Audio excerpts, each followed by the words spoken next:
Hey, this is Wesley from the band Moths. You're listening to Brutally Delicious Podcast. Uh, One, two, three, four. The Brutally Delicious Podcast. The Brutally Delicious Podcast. The Brutally Delicious Podcast. The Brutally Delicious Podcast.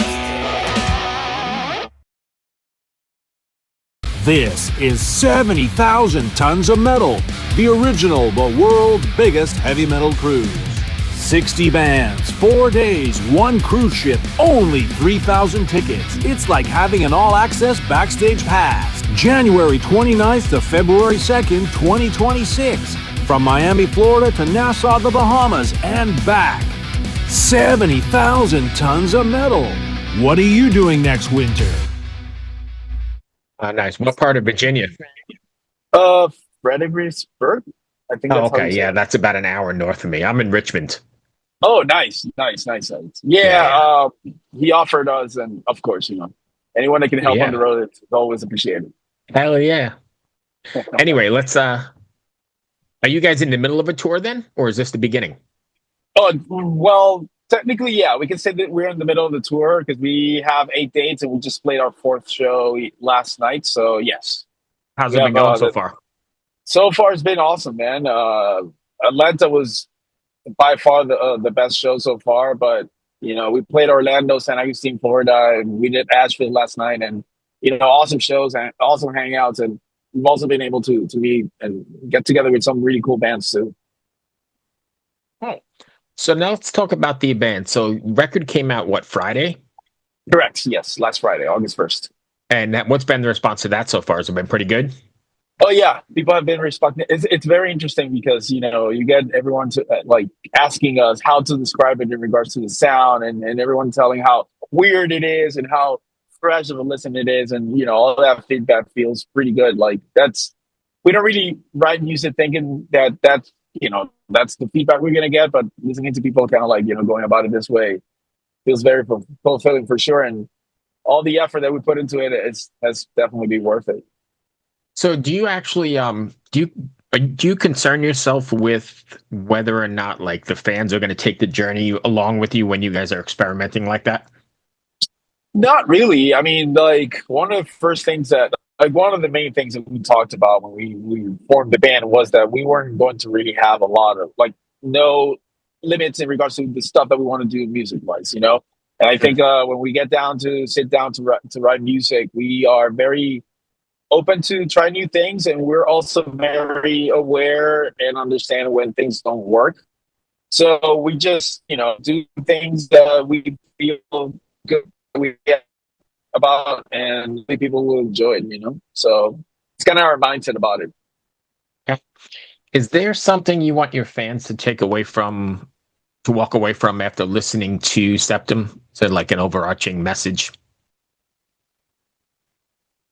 Well, both understand that, again, that precisely that. I think it's mostly about them knowing that we are caring to do, and hopefully to understand what we're doing, and get a little bit of an idea of how a mix of these different genres and the stuff that we're doing works, and that they have fun with it. There's no pressure that we want to put among ourselves and among our followers or fans, that they need to take this particular message. We just want them to have a journey and their own personal journey. I think one of my favorite things about this is that every time we get someone to come up to us and tell us that they hear a particular influence, or they hear a particular kind of like band that sounds like, which is Right. completely different one from the other, from each other, it feels good. I feel like it covers a wide spectrum of bases. Okay.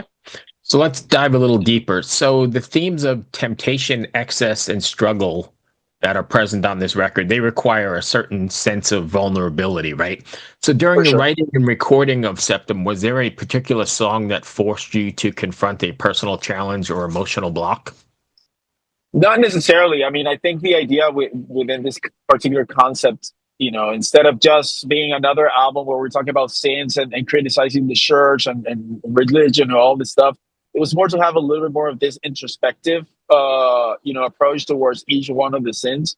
and in a general sense, understanding what we do in our daily lives that could be potentially applicable to each one of them, and maybe give a little bit of reflection about it, and see how we can always try to be a little bit better, every day. But no, I mean, I don't think consciously we were like, oh, this really hits home, and like having specific examples about these things. It was mostly to have an outside perspective about each one of these thoughts, and hopefully that would also get people to think about it as well. Okay. So staying with that, if you don't mind staying along those lines for a second, tackling themes as intense as the seven deadly sins, and then doing so within the world of extreme metal, however you want to, describe yourselves, that can weigh heavily on you. How do you individually, or even as a band, manage the mental health while diving into such dark subject matter? Well, I mean, I feel like it's more of a like it's in us, it's not these are not topics that I don't think we're shy to talk about, because we are very open to really just within the band itself, we're very open to kind of like talk about how we feel about pretty much everything. So I think that we can also relate that into our music. So yeah, I mean, we're just pretty open and just able to speak about these topics to whoever wants to listen to. And if anyone wants to get a little bit more in depth into these conversations, we're specific with the sins or whatever mental issue that they might be happening. We're down for that as well. You ever feel like you've put too much of yourself into a song and said, shit, I shouldn't have done that? Well, I mean, not necessarily to the song, but sometimes through other stuff that happens around the band, maybe. But I don't think we ever regret anything that we put in these songs and into music. We're pouring our heart and souls into it, and we know the challenge, we know what it takes, and we're totally up for it. Okay. You guys are from Puerto Rico, right? Correct. Yes. How difficult is it to get over here and tour? It's a challenge for sure. Like it's different to bands that live in any continent, like with the US or Europe, that you can just buy a van and get on the road and just start playing as many places as possible. In our case, we have to obviously fly. We don't fly with all of our equipment. We have to either rent or, ask the other bands to see if they can let us do us with it, which is something that we don't really feel comfortable doing. Everyone's very jealous about very particular about their gear. Sure. So, kind of like coming up with all the logistics around that. And then, being, trying to kind of tackle these specific or the best contacts that you can get is always a challenge because, right now, on this tour that we're doing right now, we played the San Agustin, which is a market we never had played before. Right. Also Atlanta, another place where we know they have great scenes, but we want to make sure that we're tackling to the right people. And that's the biggest challenge, honestly. After that, this is our third tour in the US, so we keep learning, we keep getting better at some stuff. I feel like at this point it has been as smooth as possible, but yeah, there's always a degree of challenge, and more most than anything, it's the fact that we would like to be a little bit more consistent in regards to coming here. But, there's also the financial aspect of it that comes into play. So, yeah, all of that kind of like closest to what the biggest challenges are. What's the metal scene like in Puerto Rico? Are there places to play? Is there support? Oh, yeah, for sure. Amazing bands, and bands from pretty much every genre. We don't have as many venues as we used to. We probably have like 2 or 3 that are pretty active at this point.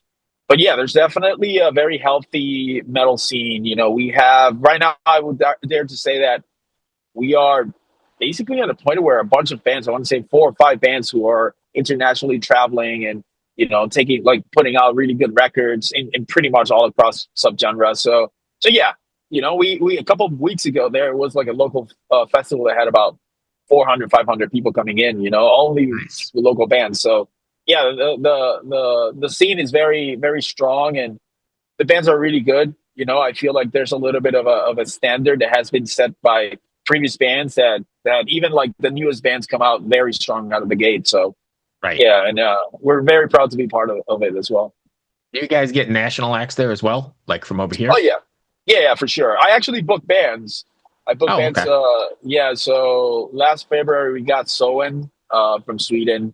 Yeah. And I've also worked with the Ocean Collective from Germany and Circus Maximus from Norway. But yeah, we get bands like 4 or 5 underground acts, and then we have like maybe 1 or 2 like big arena shows. I believe Avenged Sevenfold is coming in October, so it's a little bit for everyone. Oh, nice. That's great. And people support. That's pretty great too. For sure. I mean, that's the reason why they keep happening. Like people are Right. really passionate about it, and yeah, Puerto Rico is a very really good scene for black death, thrash metal. The more of the stream subgenres, but there's definitely a prog audience. There's definitely like a heavy metal, traditional heavy metal, power metal, and then obviously the Right. mainstream stuff. So there's a little bit for everyone. I think I'm just thinking about it. The last time I talked to you, I think you were in the middle of a blackout. Oh yeah, those keep happening. Do they really? Yeah, they do. They do. I mean, the electric grid keeps getting worse and worse.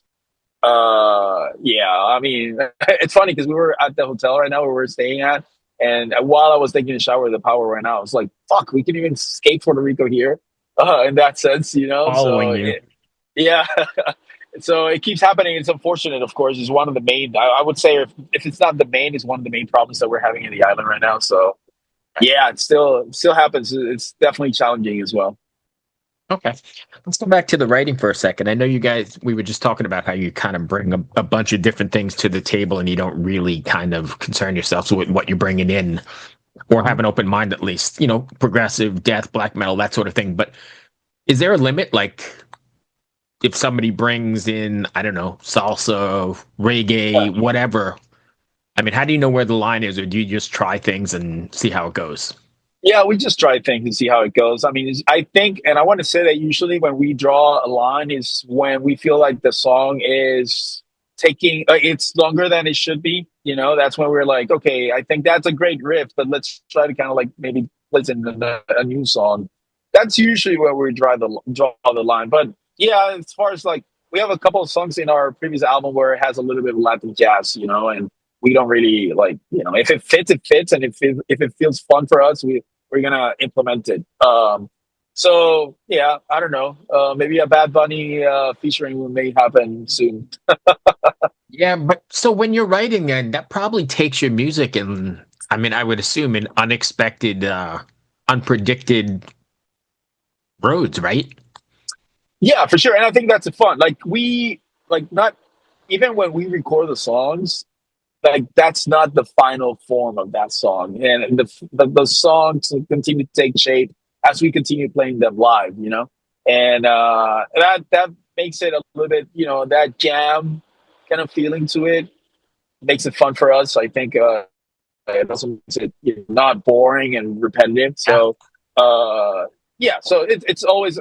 I mean, I always say this. Like I've been in a bunch of bands throughout my career, and I feel like this is my favorite way of composing music because we just get to exchange ideas. I personally feel lucky that I'm playing with a bunch of really talented musicians, and they have great ideas. So being able to explore that with them, it's always fun, and just see where it takes us. Let's see what happens. Okay. Um, when you're writing, are you writing like with the live stage in mind, with the live setting in mind, like how it'll come across on stage, or are you writing the songs and then adapting later on? Yeah, we mostly write thinking about the record itself, not necessarily like completely focusing on details on that end, but we think about how, like if we're gonna do like a fade out and adding extra elements that are not necessarily going to be implemented in the example, and basically have a lot have a synth on it. We don't have a live synth player at this point, so we just try to think about the record, what feels right, and then after that we kind of like adjust it to how we're gonna. Listening to the record and and what it's based on, I could see this being a massive stage production. If you didn't have a budget, what would this look like live? Oh man, Ugh, dude! Like I've thought about it so many times. Like it would be cool to have like a LED screen with like like navigating the artwork. We're lucky to also work with some amazing artists as well, and I think that people would appreciate that. It would be cool to have that be projected within our shows, and then an amazing light show. I think lights could really make a really good atmosphere out of each of these songs, and that would be a dream. So yeah, a lot of really intense lighting and a lot of really cool and trippy visuals for sure. Do you think about that things when you're writing as well? Not necessarily. I personally don't think about it. I think about it when I have the masters of the album, and I kind of like place myself playing the album back, from front to the back, and just kind of thinking about what would be the overall flow of the show. That's when I think about these things, and I think about colors, and I think about what would be cool to kind of like implement. So yeah, because when we're writing, I want to focus on the writing itself, and then once we have the final form of the recorded version of the final form, then like those ideas start to flow. Right. So you guys are still doing records, which I think is great. What's it like? And I think it's also a very lost art, the whole sequencing. I mean, the art of sequencing, right? Creating a journey and how you want ebbs and flows to go and taking the listener with you. How much time do you guys spend on that? I mean, we are very big music nerds in the band, so we consume a bunch of albums, and we understand that the concept with the album concept is something that, as you said, is a lost art. I personally don't consume singles. I have to listen to a whole album. I really don't listen to. So we would like to kind of like apply that into our music. In regards to how long it takes, it's really all about the composing process. When we're writing music, once we finish the first song, we think about, okay, do we want to relate it to the previous one, or how do we want to go about it? And then once we have all the songs ready to go, we kind of like think about that particular concept and how it's going to be applied within the album itself. But that's not something that we really kind of like sit down and really analyze. It's just it's a lot of a natural flow in a lot of these things. I mean, there's a lot of planning, but at the same time, I think that the planning happens more in all the other aspects that are not the music itself. The music itself flows very naturally. So, okay. So what's next for you guys? Then you have any more singles coming out? Any more videos? No. So as far as Septem goes, we're finishing this tour that we're doing right now. We have 4 more dates. We playing Philly on Wednesday, Baltimore on Thursday, New York City on Friday, and then we finish at Summer Gloom in Somerville, Massachusetts, sharing the stage with Sumac on Saturday. Oh, nice. And then we're playing in November. We're playing in Mexico, 4 dates in Mexico. Hopefully, when we get back home, we're gonna. So we have about 4, I think 5, 6 songs already written for the next record. So I'm pretty sure that we're gonna go down and continue like working on that. Ideally, we want to start recording something by the end of the year, so we can hopefully drop this by next year. So it won't take 3 more years to listen to new music from Moths. Right. All right. Fair enough. I think that brings me to the end of what I had written out. Did I miss anything you wanted to cover? No, I think we have everything. If fans want to find you, can you give us all your socials? For sure, yeah. Anyone can find us pretty much in every single social media platform through Moths ER. Streaming platforms as well, Spotify, Apple Music, Deezer, Tidal, whatever. We are in Bandcamp as well. We are in Adwall. If anyone's interested in getting some merch, we have that available over our Bandcamp page. And just stay in touch. We don't buy to, and we're very responsive. Awesome.